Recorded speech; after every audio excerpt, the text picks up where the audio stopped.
Hello everyone, welcome to CIZ plus. कैसे हैं आप? बढ़िया एकदम।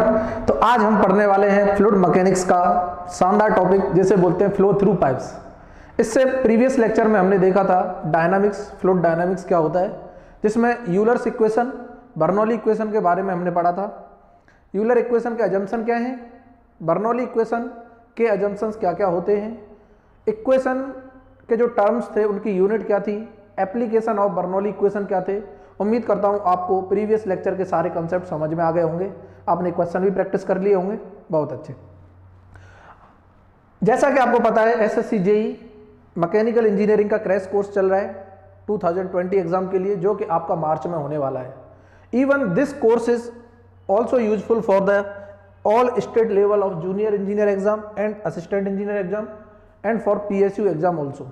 तो आप अगर कोई से भी एग्जाम की प्रिपरेशन कर रहे हो तो ये कोर्स आपके लिए बेनिफिट होगा। इसमें हम चीज़ें ब्रीफ में पढ़ेंगे, इन शॉर्ट्स पढ़ेंगे, मीन्स जो टॉपिक्स इंपॉर्टेंट है एग्जामिनेशन पॉइंट ऑफ व्यू के लिए उन सारे टॉपिक्स को टच करेंगे और साथ में क्वेश्चंस भी प्रैक्टिस करते हैं। जैसा कि आपको पता है इससे पहले लेक्चर 6 हमने कवर कर लिए, ये है लेक्चर नंबर 7। जो भी स्टूडेंट डिटेल में पढ़ना चाहते हैं, हर एक टॉपिक को अच्छे से समझना चाहते हैं प्रूफ के साथ, एक्सप्लेनेशन के साथ, तो आप विजिट कर सकते हैं हमारी वेबसाइट www.cizplus.com। लिंक आपको डिस्क्रिप्शन में मिल जाएगा। वहां पर आपको मैकेनिकल के लिए specially high quality video record करके आपके लिए कोर्स बनाया गया है, that is named as SSC JEE full nutrition pack, जो कि आपको स्क्रीन पर दिखाई दे रहा है। तो आप इस कोर्स को वेबसाइट पर जाके विजिट कर सकते हैं। पेड कोर्स है, बहुत ही नॉमिनल चार्जेस का है। अगर आप बिल्कुल चीज़ें स्टार्टिंग से बेसिक से पढ़ना चाहते हैं, सीक्वेंस वाइज पढ़ना चाहते हैं हर एक चीज़ को, तो यहाँ पर आपको हर एक चीज़ एक्सप्लेनेशन के साथ मिलेगी, क्वेश्चन प्रैक्टिस भी मिलेगा, टेस्ट सीरीज भी मिलेगी। जैसा कि आप देख पा रहे हैं SSC JEE mock test series इसी के साथ अवेलेबल है। इसमें जो भी ये कोर्स दिखाई दे रहा है SSC JEE fast track course, इसमें हाई क्वालिटी वीडियोज हैं ईच एंड एवरी सब्जेक्ट के, each and every topic is covered according to your examination. पूरा एग्जाम का एनालिसिस करते हुए ये कोर्स डिजाइन किया है। बहुत बेनिफिशियल कोर्स है। जिन स्टूडेंट्स ने ये कोर्स लिया है प्रीवियस ईयर में, जो पेपर दिया था 2019 में जो हुआ था नवंबर दिसंबर में, उनके लिए बहुत बेनिफिशियल रहा था। एडिशनल कुछ कोर्सेज हैं, जो SOM हुआ, इंजीनियरिंग मैकेनिक्स हुआ, ये भी आपको इसके साथ प्रोवाइड किए जाएंगे फुल कोर्सेज, ताकि आप इन पर अच्छे से अपनी कमांड पा सकें और आप अदर सब्जेक्ट को अच्छे से समझ सकें, क्योंकि these are the basic subject which will be used in the another subjects. ठीक है। इसके साथ साथ प्रीवियस ईयर के क्वेश्चंस भी आपको अवेलेबल कराए जाएंगे। और एक एडिशनल चीज है, यहां पर आपको वर्कबुक भी प्रोवाइड की जाएगी क्वेश्चंस के फॉर्म में। हर एक सब्जेक्ट के टॉपिक वाइज क्वेश्चंस आपको मिलेंगे, आप वहां से प्रैक्टिस कर सकते हैं। कहां पर मिलेगा? लिंक आपको डिस्क्रिप्शन में दिया है इसका, इस कोर्स का लिंक आपको डिस्क्रिप्शन में दिया है, तो आप जाके क्लिक करें, वहां से डायरेक्ट आप ओपन कर लोगे। या फिर आप, हमारा एंड्रॉइड ऐप है CIZ प्लस एंड्रॉइड ऐप, इसको भी डाउनलोड कर सकते हैं। इस पर भी आपको ये मिल जाएगा कोर्स, और इसका भी लिंक आपको डिस्क्रिप्शन में मिल जाएगा। और कोई भी इंफॉर्मेशन अगर आपको चाहिए तो व्हाट्सएप ग्रुप या फिर टेलीग्राम चैनल हमारा, दोनों को ज्वाइन कर लें, ताकि आपको सारी इंफॉर्मेशन वहां पे मिलती रहे। लिंक आपको डिस्क्रिप्शन में मिलेगा। तो ये थी जनरल बेसिक इंफॉर्मेशन, आपको उम्मीद करता हूं समझ आ गई होंगी सारी चीजें।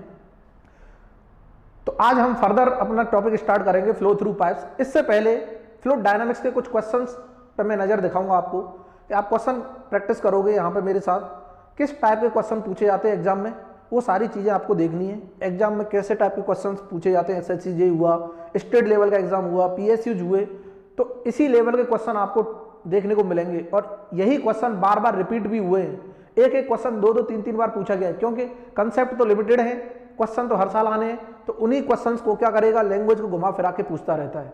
जैसा कि आप देखोगे बिल्कुल आसान क्वेश्चन है। मूव करें, वेरी गुड। इधर देखो, पहला क्वेश्चन आपकी स्क्रीन पर दिखाई दे रहा है। Each term of Bernoulli equation states in form of P/W plus V²/2G plus Y equal to constant has unit. मैंने कल ही बताया था कि ये equation P/ρg plus V²/2G plus Z equal to constant, और इसका ईच टर्म की जो यूनिट होती है मीटर होती है, और रिप्रेजेंट करता है energy per unit weight. Energy per unit weight, ये कल ही हमने पढ़ा था। प्रीवियस लेक्चर में पढ़ा था हम। तो ये हमारा क्या है, मीटर इसका आंसर है। क्लियर है ना, आराम से आप कर लोगे, बिल्कुल आसान क्वेश्चन है। नेक्स्ट क्वेश्चन की अगर हम बात करते हैं, free vortex motion the tangential velocity of the water particles is proportional to.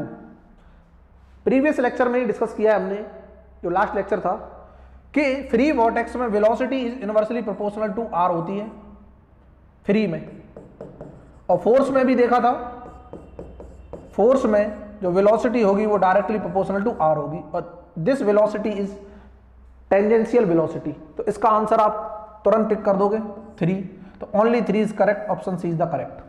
Clear है ना। नेक्स्ट क्वेश्चन देखें, देखो आसान क्वेश्चन है, सारे कंसेप्ट आपने लास्ट लेक्चर में पढ़ लिए, प्रीवियस लेक्चर में आप जाके देखो, अगर आपने नहीं देखा है तो सारी चीजें आपको नजर आ जाएंगी वहां पर। और जो भी स्टूडेंट्स इस सेशन में नया जुड़े हैं, चैनल को अगर सब्सक्राइब नहीं किया तो चैनल को सब्सक्राइब कर लो, ताकि आपको हर वीडियो का लेटेस्ट नोटिफिकेशन मिलता रहे, और साथ में बेल आइकन भी प्रेस कर लेना, तभी आपको नोटिफिकेशन मिलेगा, अदरवाइज नहीं मिल पाएगा। तो आप कंटिन्यू आप लेक्चर देख सको, इसीलिए बहुत जरूरी है चैनल को सब्सक्राइब करना भी और बेल आइकन को प्रेस करना भी। ठीक है, देखो नेक्स्ट क्वेश्चन हमारी स्क्रीन पर बात कर रहा है, the total energy of each particle at various places in the case of perfect incompressible fluid flowing in continuous stream. कहने का मतलब कि अगर कोई भी फ्लो हो रहा है, कंटिन्यूअस फ्लो हो रहा है इनकम्प्रेसिबल फ्लूइड का, तो हर पॉइंट पर जो टोटल एनर्जी है वो क्या होगी। ऑप्शन है कीप्स ऑन इंक्रीजिंग, बढ़ती रहेगी। Option B keeps on decreasing, घटती रहेगी। Remains constant, option C may increase और डिक्रीज। तो कल हमने प्रीवियस लेक्चर में जब देखा था, तो वहां पर हमने बर्नौली इक्वेशन का स्टेटमेंट भी बताया था कि फ्लो के दौरान किसी भी पॉइंट पर अगर flow study uniform for the incompressible fluid है, तो total energy at every point will remains constant. तो यहां पर ऑप्शन हमारा सी हो जाता है, according to the statement of Bernoulli equation. Clear है कि टोटल एनर्जी हमेशा क्या रहेगी, कंजर्व रहेगी, और कंजर्व का मतलब कांस्टेंट है, किसी भी पॉइंट पर उठा के देख लो, बशर्ते the flow should be study uniform and for incompressible fluid. तो ये ऑप्शन हमारा सी हो जाएगा। नेक्स्ट अगर हम बात करते हैं क्वेश्चन की, तो ये हमारा स्क्रीन पे क्वेश्चन कि Bernoulli equation can not be applied when the flow is. ये क्वेश्चन अगर आप दिमाग से सोचें तो ये बात कर रहा है अजम्पशंस की, क्योंकि जो बर्नौली इक्वेशन को हमने ड्राइव किया था तो उसके लिए क्या क्या अजम्पशंस माने थे, तो जो अजम्पशन माने थे उन्हीं के लिए अप्लाई हो सकती है बर्नौली इक्वेशन। अगर कोई भी अजम्पशन इसमें से इनवैलिड हो गया, इसका मतलब ये बर्नौली इक्वेशन हमारी अप्लाई नहीं होगी। बिल्कुल सही। तो क्या हमने रोटेशनल अजम्पशन माना था? बिल्कुल नहीं, हमने इर्रोटेशनल माना था। तो इसने कैन नॉट बोला है, इसका मतलब ये भी सही होगा बिल्कुल। टर्बुलेंट की बात नहीं होती, लेमिनार मतलब flow in seats, uniform flow हो रहा था, और नॉन यूनिफॉर्म फ्लो टर्बुलेंट होता है, यूनिफॉर्म फ्लो, इसका मतलब ये भी सही है। अनस्टडी, हमने स्टडी की बात की थी, अनस्टडी की बात कर रहा है, ये भी सही है। मतलब कहने का बर्नौली इक्वेशन इन तीनों के केस में अप्लाई नहीं होगी, तो all options are correct. Option D is the correct answer. Clear है ना, option D is the correct answer. क्या आप देखो कर पा रहे हैं क्वेश्चन? खुद से ट्राई करो, पॉज किया करो, 5 सेकंड के अंदर आप आंसर निकाल दोगे, अगर आप seriously all the lectures are watching. Clear है ना, कि अगर आप सारे लेक्चर्स को देख रहे हो सीक्वेंस वाइज, तो आप सारे क्वेश्चंस को अटेम्प्ट करोगे, हर एक क्वेश्चन आपको आसान लगेगा, क्योंकि बिल्कुल बेसिक कंसेप्ट है, कुछ भी नया नहीं है इसमें। देखो नेक्स्ट क्वेश्चन की अगर हम बात करते हैं, पिटोट ट्यूब, प्रीवियस लेक्चर में डिस्कस किया है, एप्लीकेशन ऑफ बर्नौली, उसमें फ्लो मेजरमेंट, वेलोसिटी मेजरमेंट में कुछ डिवाइसेज बताई थी, फ्लो मेजरमेंट में भी डिवाइस बताई थी। इस तरह के क्वेश्चन आते हैं, देखो आपकी स्क्रीन पर दिखाई दे रहा है। पिटोट ट्यूब की बात कर रहा है, अंधा भी बता देगा वेलोसिटी मेजर करती है, ऑप्शन सी करेक्ट। नेक्स्ट देख लेते हैं, रोटामीटर डिवाइस क्या मेजर करती है? आंख बंद करके बता दोगे कि देखो पहला ही ऑप्शन रोटेशन नजर आ रहा है, कल ही प्रीवियस लेक्चर में ही मैंने बताया, मिस्टेक नहीं करनी है, रोटेशन देगा ऑप्शन ए में, गलती मत करना। क्लियर है ना, तो रोटेशन नहीं होगा, क्या होगा? फ्लो रेट मींस डिस्चार्ज, इसी को हम बोल सकते हैं डिस्चार्ज। चीजें क्लियर है? बिल्कुल। नेक्स्ट देखते हैं, हॉट वायर एनेमोमीटर, ये हमने लिखाया नहीं था, बट ये क्वेश्चन इसीलिए पुटअप किया है कि अगर कोई भी डिवाइसेस पूछ लेता है तो आपको पता होना चाहिए। तो ये हॉट वायर एनेमोमीटर है, वेलोसिटी मेजर करता है गैसेज की। तो ऑप्शन कहीं दिखाई दे रहा है, B option is the correct. Velocity of gas measure करते हैं हॉट वायर एनेमोमीटर से। तो सारे डिवाइसेस क्या मेजर करते हैं, आपको बस इतना ही याद रखना है। कैसे काम करता है ये बिल्कुल याद नहीं रखना, क्योंकि आप जितने भी एग्जाम दोगे चुन्नू मुन्नू से एग्जाम बोले जाते हैं, एसएससी जे हुआ, स्टेट लेवल का जूनियर इंजीनियर का एग्जाम हुआ, किसी भी छोटे पीएसयू का एग्जाम हुआ, इसमें इसी लेवल के क्वेश्चन आते हैं। डिवाइस पूछेगा क्या काम करती है, कोई मतलब नहीं है कैसे काम कर रही है, कैसे नहीं कर रही, क्या प्रिंसिपल है, कुछ भी नहीं पूछता, ठीक है। डिवाइस और उसका एप्लीकेशन पता चल गया। नेक्स्ट देख लेते हैं एक और, the value of coefficient of velocity, coefficient of velocity की value compare to coefficient of discharge क्या होगी, ज्यादा होगी, कम होगी, बराबर होगी, या हैज नो रिलेशन। तो ये क्वेश्चन इसलिए पुटअप किया है क्योंकि यहां से एक रिलेशन हमें देखना है। रिलेशन क्या होता है कि coefficient of discharge is equal to coefficient of velocity into coefficient of contraction, इसके बराबर होता है। और ये all the terms are less than 1, ये सारे कोफिशिएंट हमेशा 1 से छोटे होते हैं। इसका मतलब ये दोनों 1 से छोटे हैं, जब दोनों का प्रोडक्ट करेंगे तो कोफिशिएंट ऑफ डिस्चार्ज तो CV से छोटा होगा हमेशा, तो यहां से CD इज लेस देन क्या होता है CV। या फिर मैं ये बोल सकता हूं coefficient of velocity is greater than coefficient of discharge, और यही हमसे पूछा है, coefficient of velocity is more than coefficient of discharge, option B is the correct. तो इस लेवल के क्वेश्चंस आपसे पूछे जाते हैं। मुझे नहीं लगता ये बहुत ज्यादा टफ क्वेश्चन है, बिल्कुल आसान क्वेश्चन है, हलवा हलवा क्वेश्चन है। इसीलिए मैं बोलता हूं कि बस चीजों को फ्लो में पढ़ते जाओ, जो भी आपके लेक्चर्स आपको मिल रहे हैं इन लेक्चर्स को एक बार देखते जाओ। नोट्स अगर बनाने तो बना लो, अदरवाइज नोट्स आपको हमारे टेलीग्राम चैनल पर मिल जाएंगे। वहां पर अगर आप पेड कोर्सेज अगर ज्वाइन करते हो, पेड कोर्स लेते हो, तो वहां पूरी PDF नोट्स की आपको मिलती है लेक्चर के साथ साथ, तो टेंशन किसी को नहीं लेनी है, इसी तरह से पढ़ाई करते रहना है, ठीक है। अब हम नेक्स्ट टॉपिक टच करेंगे अपना, फ्लूइड मैकेनिक्स का जो टॉपिक था that was flow through pipes. तो बहुत इंपॉर्टेंट टॉपिक है, हेडिंग डाल लो सब लोग कॉपी पेन लेके, फ्लो थ्रू पाइप्स, ठीक है। पाइप से अगर फ्लो हो रहा है तो क्या क्या चीजें इंपॉर्टेंट हैं एग्जामिनेशन पॉइंट ऑफ व्यू के लिए, वही चीजों को टच करेंगे। डीप में पढ़ने के लिए तो बहुत सारा है, पढ़ते रह जाएंगे, समय इतना नहीं है हमारे पास कि सारी चीजें पढ़ लें।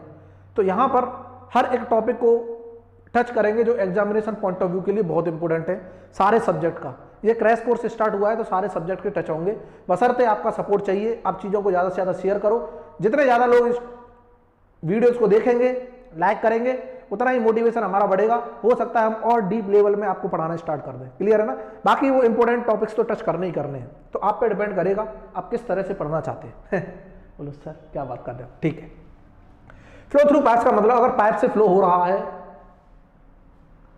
तो एक चीज तो क्लियर है, कंटिन्यूटी इक्वेशन तो वैलिड होगी। दूसरी चीज यहां पर जो इंपॉर्टेंट चीजें आती हैं कि अंडर प्रेशर फ्लो होता है, कि अगर पूरा पाइप भर के चल रहा है तो फ्लो जो होगा अंडर प्रेशर होगा। मींस एक पॉइंट से दूसरे पॉइंट पर फ्लो जो हो रहा होगा बिकॉज ऑफ प्रेशर चेंज की वजह से हो रहा होगा। या फिर हम ये बोल सकते हैं कि एक पॉइंट से दूसरे पॉइंट पर हम जाते हैं तो pressure will be decreasing in the direction of flow, और ये निकल के आता है बर्नौली इक्वेशन से। बर्नौली इक्वेशन और कंटिन्यूटी इक्वेशन के दोनों कॉम्बिनेशन से हमें पता चलता है कि डायरेक्शन ऑफ फ्लो में प्रेशर हमेशा घटता है, means pressure energy always decreasing in the direction of flow. ये चीज आपको ध्यान रखनी है। प्रूफ भी है इनके, प्रूफ अगर आपको देखने हैं पूरा कोर्स आप एक बार आप जाके देखो, विजिट करो वेबसाइट, ऐप डाउनलोड करो, वहां पर आपको SSC JEE full nutrition pack मिलेगा। वहां पर आपको चीजें डिटेल में पढ़ाई गई हैं, डीप में पढ़ाई गई है, बेसिक से पढ़ाई गई है, हर चीज को समझाया गया है। इधर देखो अब, तो अगर कोई भी फ्लो हो रहा है पाइप से, मान लेते हैं कोई पाइप है तो यहां से फ्लो हो रहा होगा, बिल्कुल हो रहा होगा। तो एक पॉइंट ये है P1, यहां पर प्रेशर होगा 1 पॉइंट पर, और यहां पॉइंट पर प्रेशर होगा P2, ठीक है। तो हमेशा P2 is less than P1 होगा। जिस डायरेक्शन में फ्लो हो रहा है उस डायरेक्शन में प्रेशर घटता जाएगा, तभी फ्लो पॉसिबल है। तो इसका मतलब प्रेशर एनर्जी अगर घट रही है तो कहां जा रही है, क्योंकि energy can neither be created nor be destroyed but it can be transform from one form to another form. मतलब कहने का जो एनर्जी हमारी घटी प्रेशर एनर्जी वो कहां गई, इसका मतलब कुछ ना कुछ लॉसेज हुए हैं, और जो लॉस हुए हैं वो होते हैं, दो लॉसेज होते हैं मेजरली। एक तो फ्लूइड लेयर के बीच में रेजिस्टेंस आता था, that property is known as viscosity, means viscous losses होंगे लेयर की वजह से, लेयर एक लेयर दूसरी लेयर को रोकने की कोशिश कर रही होगी। दूसरा कि ये पाइप का सरफेस फ्लूइड के कांटेक्ट में आ रहा होगा तो यहां फ्रिक्शन होगा और उसकी वजह से कुछ फ्रिक्शनल लॉसेज होंगे। तो viscous losses are negligible as compare to frictional losses, that is why we are considering only frictional losses here. तो यहां से सबसे इंपॉर्टेंट हो जाता है फ्रिक्शनल लॉस को कैलकुलेट करना। तो अकॉर्डिंग टू डार्सी-विसबेक इक्वेशन, एक साइंटिस्ट थे, महान साइंटिस्ट, इन्होंने बहुत ही बढ़िया चीज दी जिसे बोला जाता है डार्सी-विसबेक इक्वेशन। इन्होंने बताया कि फ्रिक्शनल लॉसेज जो हो रहे हैं वो कितने होंगे किसी भी पाइप में अगर फ्लो हो रहा है तो, फ्लोर का फ्लो हो रहा है तो यहीं से निकल के आया कंसेप्ट, ब्यूटीफुल सा कंसेप्ट कि frictional loss in terms of head. हम हेड के टर्म्स में निकालेंगे इनको, तो हम ये भी बोल सकते हैं head loss due to friction, कुछ भी बोल दो। तो यहां से इन्होंने बताया HF इक्वल टू जो होगा वो FL_V² अपॉन 2GD के बराबर होगा। और this is very important equation, जितना स्टार मार्क कर सकते हो कर लो। कि ये जो इक्वेशन है किसने दी, ये भी पूछ लेता डार्सी-विसबेक।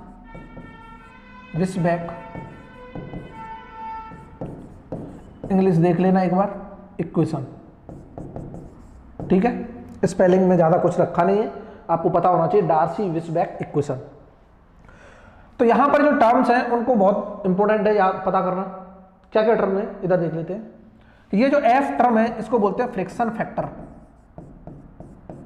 Friction factor.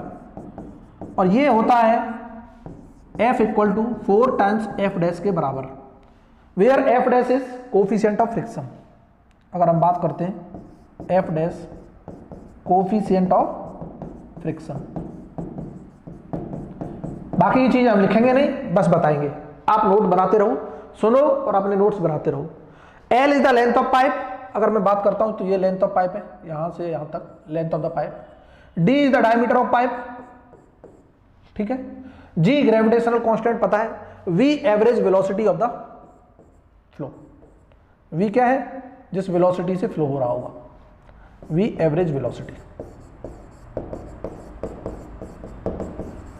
क्या आप हेड लॉस निकाल लोगे ड्यू टू फ्रिक्शन? बिल्कुल निकाल लेंगे सर।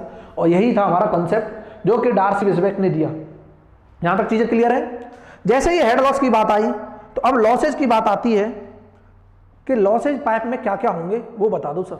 तो जब लॉसेज की बात आई, लॉसेज इन पाइप्स, तो दो तरह के लॉसेज हमको यहां ऑब्जर्व होते हैं। एक को बोलते हैं मेजर लॉस, दूसरे को बोलते हैं माइनर लॉस। मेजर और दूसरा होता है माइनर लॉस, ठीक है। तो जो मेजर लॉसेज हैं और माइनर लॉसेज हैं, मेजर क्यों बोला, क्योंकि मैग्नीट्यूड वाइज अगर देखा जाए तो इसका मैग्नीट्यूड बहुत ज्यादा होता है एज कंपेयर टू माइनर के। That is why these losses are named as major losses. और जो माइनर लॉसेज हैं वो किसकी वजह से आते हैं, जब भी वेलोसिटी चेंज होता है, वेलोसिटी जब भी चेंज होती है फ्लो के दौरान, तब कुछ ना कुछ लॉसेज आते हैं और that losses are known as minor losses. या तो वेलोसिटी का मैग्नीट्यूड चेंज हो सकता है या फिर वेलोसिटी का डायरेक्शन चेंज हो सकता है। वेलोसिटी का चाहे डायरेक्शन चेंज हो चाहे मैग्नीट्यूड चेंज हो, जो लॉसेज होंगे that losses is known as minor losses. तो बहुत टाइप के लॉसेज हैं, 1 बाय 1 हम देखेंगे। मेजर लॉस में कौन सा लॉस है, ड्यू टू फ्रिक्शन, जैसे हम HF बोलते हैं, ये तो आप सब जानते हैं FL_V² अपॉन 2GD, ठीक है। माइनर लॉसेज में सबसे पहला लॉस जिसे बोलते हैं पहला head loss due to sudden expansion. किसकी वजह से, ड्यू टू सडन एक्सपेंशन की वजह से। तो सडन एक्सपेंशन की वजह से HE बोल दूं मैं, expansion, HE head loss due to expansion की वजह से क्या होता है कि मान के चलो ये कोई पाइप है, एकदम सडनली एक्सपेंड हो गया कि नहीं हो गया, बिल्कुल हो गया। यहां पर जो वेलोसिटी थी V1 और यहां पर जो वेलोसिटी होगी इस पाइप में V2 होगी, क्योंकि जैसे जैसे डायमीटर चेंज हो जाता है पाइप का वेलोसिटी चेंज हो जाती है, area change velocity change. Continuity equation से हम जानते हैं A1V1 इक्वल टू A2V2 होती है, सबको पता है A1V1 इक्वल टू A2V2। इसका मतलब एरिया चेंज होगा वेलोसिटी भी चेंज होगी, बहुत अच्छे। तो ये जो head loss due to sudden expansion होता है वो क्या होता है, V1 माइनस के V2² whole square upon 2G। This is the head loss due to sudden expansion. यहां तक चीजें क्लियर है। ये हमारा head loss due to sudden expansion V1 minus V2 का whole square upon 2G।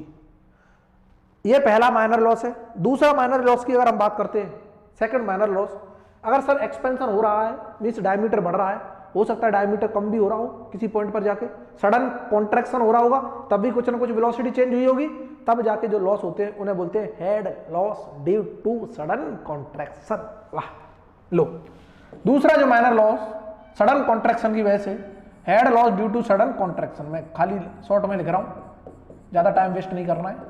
Head loss due to contraction की वजह से जो होगा बनेगा कैसे, ये फील करना, ये बड़ा पाइप और यहाँ एकदम से छोटा पाइप हो गया, क्या फील कर पा रहे हो?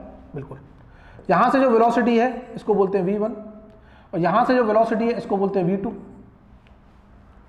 लेकिन जब भी कॉन्ट्रैक्शन होगा, देखो जब भी कॉन्ट्रैक्शन होगा तो फ्लो ऐसे आता है, इस तरह से जाएगा, फ्लो ऐसे आएगा, इस तरह से आएगा। देखो तो एक पॉइंट ऐसा है यहाँ पर सबसे कम एरिया नजर आएगा और इसी को बोलते हैं एरिया ऑफ वीना कॉन्ट्रैक्टा। ये जो एरो दिखाई दे रहा है इसी पॉइंट पर सबसे कम एरिया नजर आ रहा है, तो यहां वेलोसिटी होगी कुछ vc, velocity at vena contracta, ठीक है। तो यहां पर कैसे निकाले हैं कॉन्ट्रैक्शन के लॉसेस, ये सारे बर्नौली से निकाले जाते हैं। कुछ भी नहीं करना, जहां वेलोसिटी सबसे ज्यादा है, वेलोसिटी जहां पर सबसे ज्यादा है vc पर होगी, जहां सबसे कम एरिया वहां वेलोसिटी सबसे ज्यादा होगी, माइनस v2 का whole square divided by 2g, या फिर और करके लिखना, और in terms of coefficient of contraction भी दे देता है, ऐसे लिख सकते हैं हम। देखो हेड कॉन्ट्रैक्शन का, या फिर हम ये भी लिख सकते हैं 1/cc माइनस के 1 का whole square upon 2g, where cc is the coefficient of contraction,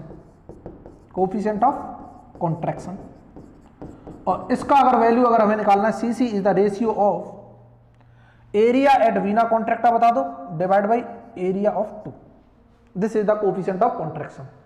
ऐसे भी लिख सकते हैं, कुछ भी ना दिया हो तो ऐसे भी लिख सकते हैं कॉन्ट्रैक्शन।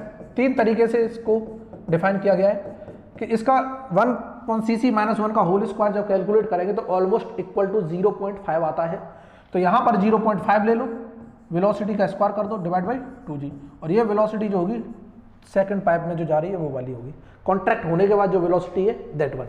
तो कोई सा भी आपको रिजल्ट दिखाई दे जाए एग्जामिनेशन में, आप टिक मारो, सॉल्व करो, मजा आ जाएगा एकदम से। क्लियर है ना, चीजें क्लियर हो रही है? Okay, very good. नेक्स्ट हम देखते हैं टॉपिक कि कॉन्ट्रैक्शन की वजह से, एक्सपेंशन की वजह से पता चल गया। अब हम बात करने वाले हैं लॉस एट एंट्रेंस के, हेड लॉस एंट्रेंस पे क्या होगा कि अगर पाइप में फ्लूइड एंटर कर रहा है तब जो लॉस होता है that loss is known as head loss due to entrance, और इसकी वैल्यू होती है 0.5 v स्क्वायर अपॉन 2g, कि वेलोसिटी ऑफ पाइप बता दो और 0.5 v स्क्वायर अपॉन 2g, क्या that is equivalent to head loss due to contraction जो हमने देखा था कांस्टेंट के टर्म्स में। ओके, अब बात करेगा exit, head loss due to exit, कि पाइप से एग्जिट हो रहा है फ्लो तो क्या होगा v स्क्वायर अपॉन 2g, और ये वेलोसिटी है एट द एग्जिट। क्लियर है ना?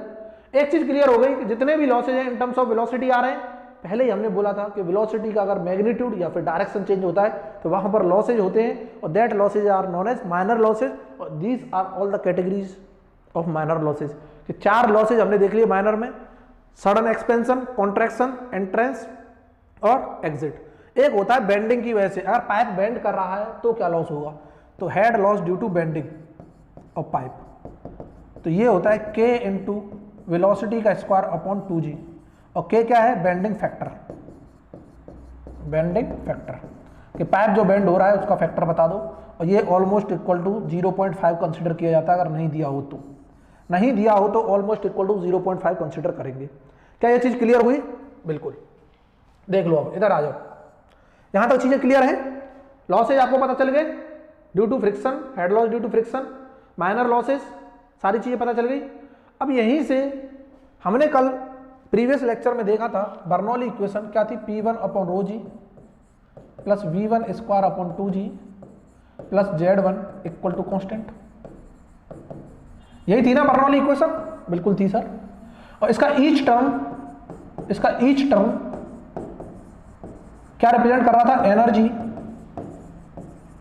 पर यूनिट वेट, और इसकी यूनिट निकल के आती थी मीटर। यही था, यही चीज हमने देखी थी, डिस्कस की थी बड़े आराम से। ओके, अब यहां पर देखना, क्या ये जो एनर्जी, टोटल एनर्जी की अगर मैं बात करता हूं, टोटल एनर्जी, तो यही टोटल एनर्जी है, summation of pressure energy per unit weight, summation of kinetic energy per unit weight plus potential energy per unit weight, ये टोटल एनर्जी है। अगर मैं इसको ग्राफिकली रिप्रेजेंट करना चाहता हूं, किसी भी पॉइंट पर टोटल एनर्जी रिप्रेजेंट करना चाहता हूं, तो ग्राफिकली हम जो रिप्रेजेंटेशन होता है टोटल एनर्जी का, that is known as total energy line या फिर एनर्जी ग्रेड लाइन। तो यहीं से एक कंसेप्ट निकल के आता है कि एनर्जी ग्रेड लाइन बता दो क्या है, एनर्जी ग्रेड लाइन, EGL लिख लेना आप, मैंने शॉर्ट में लिख दिया EGL, एनर्जी ग्रेड लाइन, या फिर और total energy line TEL, total energy line, वो क्या होगी, it is the summation of all the energy P1 upon rho g plus V1 square upon 2G plus Z1, this is the total energy line. मतलब इसको अगर मैं graphically represent करता हूं हर एक पॉइंट पर, तो जो भी लाइन ड्रॉ होगी that line is known as total energy line और एनर्जी ग्रेड लाइन। एक और लाइन होती है that is hydraulic gradient line, HGL, यहां लिखते रहे ना, HGL, हाइड्रोलिक ग्रेडियंट लाइन, और इसी को दूसरा नाम से जाना जाता है पीजोमेट्रिक हेड, और इसी को दूसरे नाम से जाना जाता है पीजोमेट्रिक हेड। क्यों? क्योंकि ये जो एनर्जी हम रिप्रेजेंट कर रहे हैं ये इन टर्म्स ऑफ हेड कर रहे हैं, जो भी energy in terms of head है, क्योंकि यूनिट इसकी मीटर आ रही है। तो अगर मैं HGL लिखता हूं, ये होती है, बस काइनेटिक हेड को इसमें से निकाल दो, जो P upon rho g plus Z, pressure head plus potential head is known as HGL या फिर पीजोमेट्रिक हेड, और इसी को हम बोलते हैं हाइड्रोलिक ग्रेडियंट लाइन। अगर मैं हाइड्रोलिक ग्रेडियंट लाइन रिप्रेजेंट करना चाहता हूं किसी भी फ्लो पे, तो काइनेटिक हेड को बस हटा दो उसमें से, ये कहलाएगा हाइड्रोलिक ग्रेडियंट लाइन। कितने लोगों को ये चीज क्लियर हुई? सबको क्लियर है? ओके, तो नेक्स्ट जो हम देखने वाले हैं टॉपिक, यहां तक चीजें बिल्कुल क्लियर हो गई होंगी, आप नोट डाउन कर सकते हो बड़ी आसानी से। अब जो नेक्स्ट पॉइंट हम डिस्कस करने वाले हैं, बहुत ही ब्यूटीफुल सा टॉपिक है, that is known as equivalent pipe. आपसे पूछता है इक्विवेलेंट पाइप के कंसेप्ट, ठीक है? ये देखना इक्विवेलेंट पाइप क्या होता है। सबसे पहले तो हमें ये जानना है इक्विवेलेंट पाइप, और ये इक्विवेलेंट पाइप का कंसेप्ट कहां से आया ये भी पता होना चाहिए। कि कई बार देखा होगा आपने, बहुत सारे पाइप्स लगे रहते हैं, सीरीज में लगे रहते हैं, कुछ पैरेलल में कनेक्ट रहते हैं। एक पाइप फिर एक और पाइप कनेक्ट कर दिया कुछ अलग डायमीटर का, फिर तीसरा पाइप कनेक्ट कर दिया कुछ अलग डायमीटर और लेंथ का। मतलब कहने का अगर मैं जो पाइप कनेक्टेड है, multiple pipes are connected in series और पैरेलल, उन सारे पाइप्स को एक पाइप से कन्वर्ट करना चाहता हूं, इक्विवेलेंट पाइप बोलते हैं। कब? जब वो सीरीज वाले पाइप थे या फिर पैरेलल वाले पाइप थे, उनसे जो भी डिस्चार्ज जा रहा था वो सिंगल पाइप से जाना चाहिए, जिसे हम इक्विवेलेंट पाइप बोल रहे हैं। या फिर हेड लॉस जो हो रहा था मल्टीपल पाइप से, वो सेम होना चाहिए अगर मैं एक पाइप कनेक्ट करता हूं उससे भी। कहने का मतलब इक्विवेलेंट पाइप जो है, it is the replacement of all the pipes which are connected in series और parallel whose head loss and discharge are equal. आपको क्लियर हो गया होगा? कहने का मतलब अगर मैं शॉर्ट में लिखता हूं तो जो हेड लॉस एंड डिस्चार्ज क्या होगा? सेम होगा इस पाइप का, किसके रेस्पेक्ट में? To the multiple pipes connected in series और पैरेलल, कनेक्टेड इन सीरीज और पैरेलल।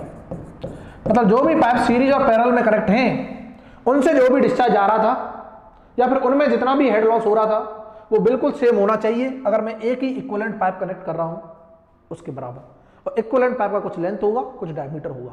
तो यहां से एक रिलेशन निकल के आता है। अगर pipes are connected in series, अगर सीरीज में है तो पहला केस पाइप्स इन सीरीज। देखो ये डिटेल में सारी चीजें आपको कोर्स में मिलेंगी, ब्रीफली, डीप में मिलेंगी, ब्रीफली नहीं डीप में आपको मिलेंगी और बेसिक से मिलेंगी। हर एक चीज का प्रूफ होगा। ये जो भी मैं रिलेशन लिख रहा हूं यहाँ पे प्रूफ भी आपको दिख जाएंगे, बट यहाँ प्रूफ की जरूरत नहीं है आपको। यहाँ पर रिजल्ट इंपॉर्टेंट है, एग्जाम आपके बहुत नजदीक है, तो इसीलिए आपको चीजें क्या है यहाँ पर शॉर्ट में पढ़ाई जाएंगी। जो भी स्टूडेंट पूरा बेसिक से पढ़ना चाहते हैं, डीप में पढ़ना चाहते हैं, विजिट करें वेबसाइट। कोर्स आपको मिलेगा full nutrition pack SSC JEE का, और लिंक आपको डिस्क्रिप्शन में मिल जाएगा कोर्स का, कहीं भटकने की जरूरत नहीं है। क्लिक करो, विजिट करो, आपको अच्छा लगता है, डेमो लेक्चर्स भी है वहाँ पर, तो आप वहाँ से परचेज करें। किसी के साथ कोई भी फोर्सफुली नहीं है। अगर आपको वाकई में चीज़ें पसंद आ रही हैं तो आपके लिए वो कॉस्ट वर्दी होगा, इतना तो मुझे पता है कि उस कोर्स की जितनी कॉस्ट है उससे आप बहुत चीज़ें गेन कर पाओगे। सारे सब्जेक्ट आपको बड़े आराम से सिक्वेंसली मिल जाएंगे। ठीक है, देखो पाइप्स एंड सीरीज में एक रिलेशन निकल के आता है, length equivalent upon diameter equivalent की power 5 equal to L1 upon D1 की power 5 plus L2 upon D2 की power 5 plus L3 upon D3 की पावर 5 एंड सो ऑन। अगर number of pipes are connected in series जिसकी length L1 D1 diameter, length L2 diameter D2, length L3 diameter D3, इनको एक ही pipe से replace करना है। इन सारे पाइप्स को एक ही पाइप से रिप्लेस करना है, और उस पाइप का जो हेड लॉस होगा और उससे जो डिस्चार्ज हो रहा होगा वो सेम होगा जो कि number of series of pipe से जा रहा था। तो यहां से इस रिलेशन को हम लिख सकते हैं। क्या चीजें क्लियर हैं? क्लियर हुआ पॉइंट? बिल्कुल। नेक्स्ट अगर हम बात करें कि अगर पाइप पैरेलल है, pipes in parallel, pipes in parallel, तो यहां पैरेलल में 2 पाइप्स का केस होगा, 2 पाइप्स का, मोर देन 2 पाइप्स नहीं है, सिर्फ 2 पाइप्स का आपके सिलेबस में, इससे ज्यादा नहीं। तो ये क्या होता है, D इक्विवेलेंट की power 5/2 divided by root over L equivalent equal to D1 की power 5/2 divide by root over L1 plus D2 की power 5/2 divide by root over L2। यहां से आप निकाल सकते हैं। इक्विवेलेंट पाइप का डायमीटर अगर पूछता है तो वो डायमीटर निकाल लोगे, बाकी सारे पैरामीटर पता होंगे। लेंथ पूछता है, लेंथ निकाल लोगे डायमीटर देके, तो आप सारी चीजें निकाल सकते हैं। और एक चीज हमेशा याद रखनी है, डिस्चार्ज और हेड लॉस सेम रखे हमने, इनको तब डिराइव किया है। ठीक है, तो यहां तक सारे कॉन्सेप्ट आपको क्लियर हो गए होंगे, उम्मीद करता हूं ये सारी चीजें आपको समझ आ गई होंगी। इसके बाद एक और चीज पूछता है कि पावर ट्रांसमिशन थ्रू पाइप्स हो रहा है, कि पाइप से अगर पावर ट्रांसमिट करनी है तो मैक्सिमम कब होगी, एक्चुअल में क्या होगी, और मैक्सिमम अगर हो रही है तो कितनी होगी, किस कंडीशन पर होगी। ये बहुत इंपॉर्टेंट है, एग्जामिनेशन में पूछता है। तो हेडिंग डाल लेना power through pipes, power through power transmission लिख लेना है, ट्रांसमिशन थ्रू पाइप। ठीक है, पावर ट्रांसमिशन थ्रू पाइप। तो सबसे पहले पावर का जब भी फॉर्मूला आता है, पावर इक्वल टू होता है रो जी क्यू एच। ठीक है, रो जी क्यू एच। अगर हेड को पावर के टर्म्स में लिखना है तो रो जी क्यू एच होता है, सबसे पहली चीज। अब डिपेंड करेगा ये एच क्या है, तो मान के चलो सपोज दैट ये है कोई रिजर्वॉयर, इसमें एक पाइप हमने कनेक्ट किया और यहां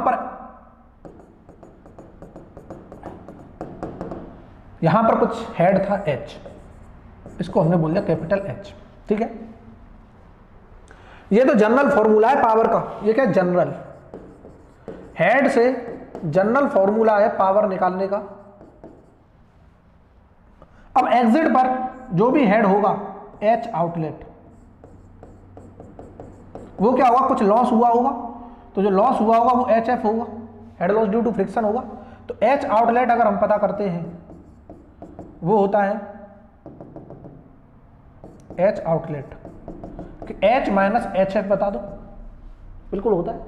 मैं शॉर्ट में बताऊंगा चीजों को, बाकी इनके प्रूफ हैं, ये सारे आपको वहां कोर्सेज में मिल जाएंगे। अब मैं बस आपको पॉइंट बता रहा हूं कि मैक्सिमम कब होगी, किस कंडीशन में होगी, कहां से आ रहा है वो अभी जरूरत नहीं है आपको। तो अगर मैं पावर आउटलेट मींस इस पाइप ने कितनी पावर को ट्रांसमिट किया, वो क्या होगी, rho g Q H minus h f हो जाएगी, हो जाएगी नहीं हो जाएगी? तो for maximum power, for maximum power बोल दो या एफिशिएंसी बोल दो, फॉर मैक्सिमम एफिशिएंसी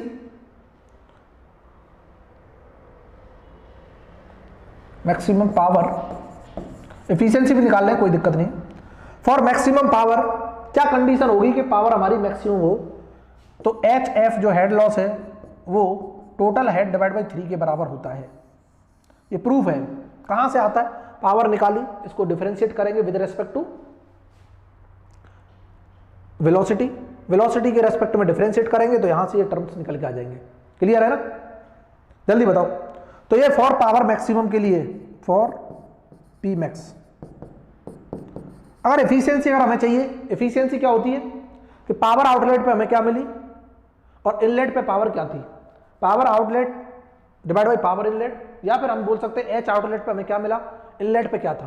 तो एफिशिएंसी अगर मैं बात करूं मैक्सिमम एफिशिएंसी के केस में निकल के आती है 66.67%। आपसे यही चीजें पूछेगा, कहां से आ रही हैं, कैसे आ रही हैं, ये सब चीजें देखनी है। कोर्स आप जाके एक बार विजिट करो, सारी चीजें वहां मिल जाएंगी। बस आपको जो मैंने स्टार मार्क किया है ये क्वेश्चन पूछे जाएंगे पावर ट्रांसमिशन में, तो आप डायरेक्टली क्वेश्चन देखते ही टिक मार सकते हो, प्रॉब्लम किसी को नहीं होगी। क्लियर है ना? यहां तो जल्दी से मुझे बताओ, क्या आपको चीजें क्लियर हुई? सबको क्लियर है? ठीक है। कुछ पॉइंट और मैं बता देता हूं जो एग्जामिनेशन में पूछे जा सकते हैं, बेसिक से कंसेप्ट है। आपने कुछ नाम सुना होगा, that is known as kinetic energy correction factor and momentum correction factor. क्या होता है वो देख लेते हैं। कि सबसे पहले momentum correction factor, momentum correction factor जिसे हम बीटा से इंडिकेट करते हैं, ठीक है। अगर मैं बात करूं बीटा, मैथमेटिकली लिख रहा हूं पहले, तो ये होता है 1 एरिया वी एवरेज का square into actual velocity into D A. This is the momentum correction factor. Clear है? अब ये हमने कैसे डिफाइन किया है कि momentum correction factor is equal to momentum flux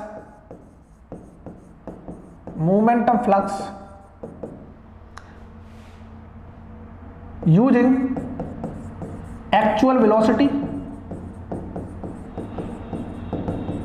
divided by momentum flux MF लिख रहा हूं शॉर्ट में, यूजिंग एवरेज वेलोसिटी। तो ये सारी चीजें कहां से पता चलती हैं कि पाइप में अगर हम देखेंगे तो एक्चुअल वेलोसिटी हर एक लेयर की कुछ डिफरेंट होती है as compare to average velocity की।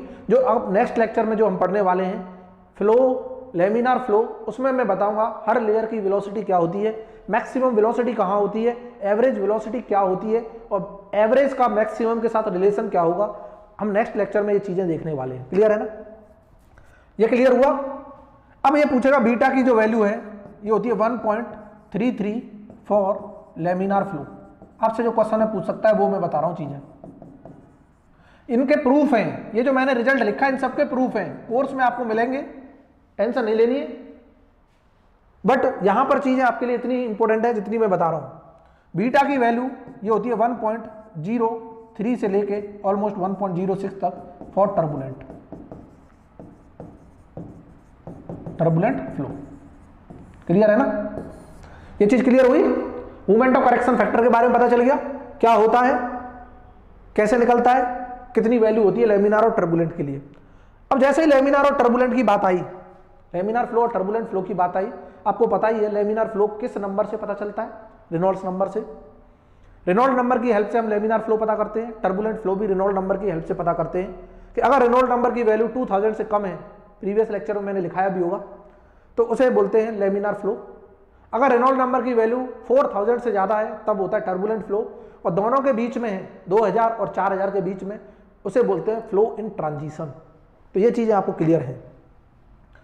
यहां पर दूसरा जो फैक्टर है that is kinetic energy correction factor.